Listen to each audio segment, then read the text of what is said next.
شروع اللہ کا نام لے کر جو بڑا مہربان نہایت رحم والا ہے۔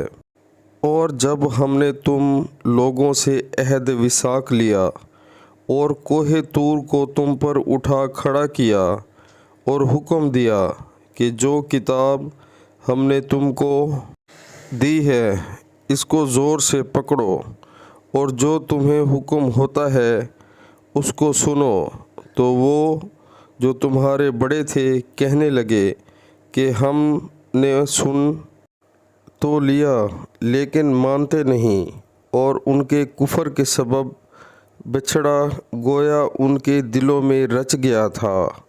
اے پیغمبر ان سے کہہ دو کہ اگر تم مومن ہو تو تمہارا ایمان تم کو بری بات بتاتا ہے۔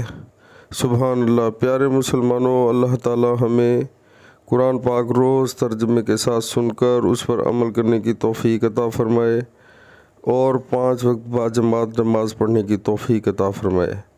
پیارے مسلمانوں، ہماری جو زندگی کی فلاح ہے، جو دنیا اور آخرت دونوں کا فائدہ اللہ کے راستے پر چلنے میں ہے، تو ہمیں غور کرنا چاہیے کہ ہم اپنی زندگی کس طرح گزار رہے ہیں۔ پیارے مسلمانوں، جیسے ہی فرشتہ آئے گا ہمیں اس کا کوئی پتہ نہیں کہ وہ کس ٹائم اللہ کے حکم سے ہماری روح قبض کرنے کے لیے آ جائے،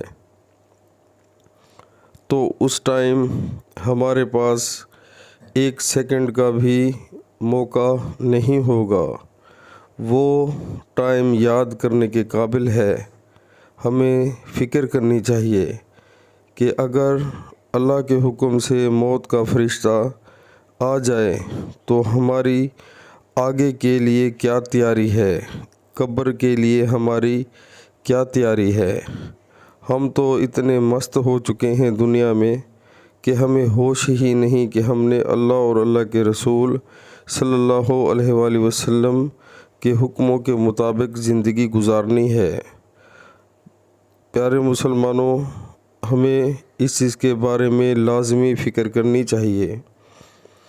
ہمارا جو یہ زندگی کا ٹائم پیریڈ ہے، یہ ہمارے لیے ایک امتحان ہے۔ اللہ تعالیٰ نے اس کو ہمارے لیے ایک پریکٹیکل کے طور پر ہماری آزمائش ہے، یہ ایک خواب ہے جو چل رہا ہے۔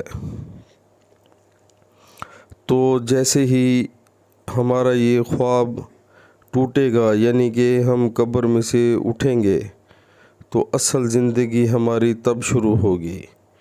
تو ہمیں دیکھنا چاہیے کہ ہم نے اپنی جو اصل زندگی ہے اس کے لیے کیا تیاری کر رکھی ہے۔ اللہ اور اللہ کے رسول صلی اللہ علیہ وآلہ وسلم کے حکم جو ہیں ان پر عمل پیرا ہو کر ہم جنت کی طرف جا سکتے ہیں۔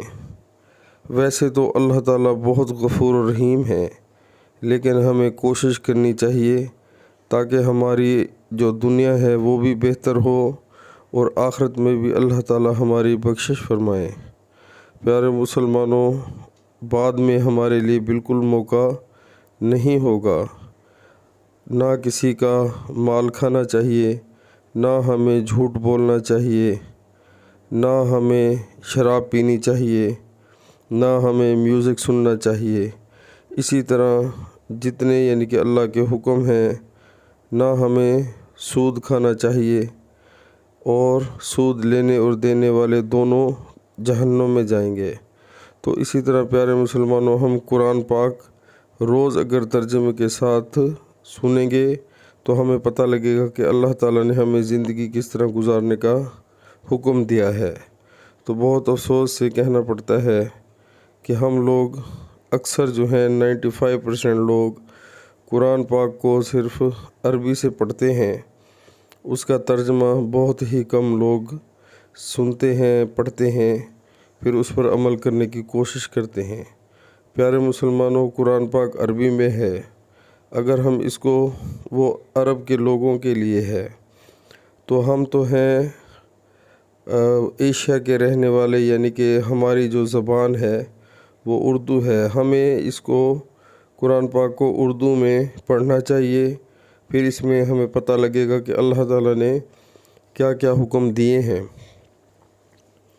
تو آج ہی سے انشاءاللہ نیت کریں کہ آپ روز قرآن پاک کو سنیں گے، پڑھیں گے، اس سے میں جو اللہ کے حکم ہیں ان پر عمل کرنے کی کوشش کریں گے۔ اسی میں ہماری صلاح ہے اور اسی میں ہماری فلاح ہے۔ تو انشاءاللہ عمل کریں، اللہ تعالیٰ مدد کریں گے، بہت فائدہ ہوگا۔ السلام علیکم۔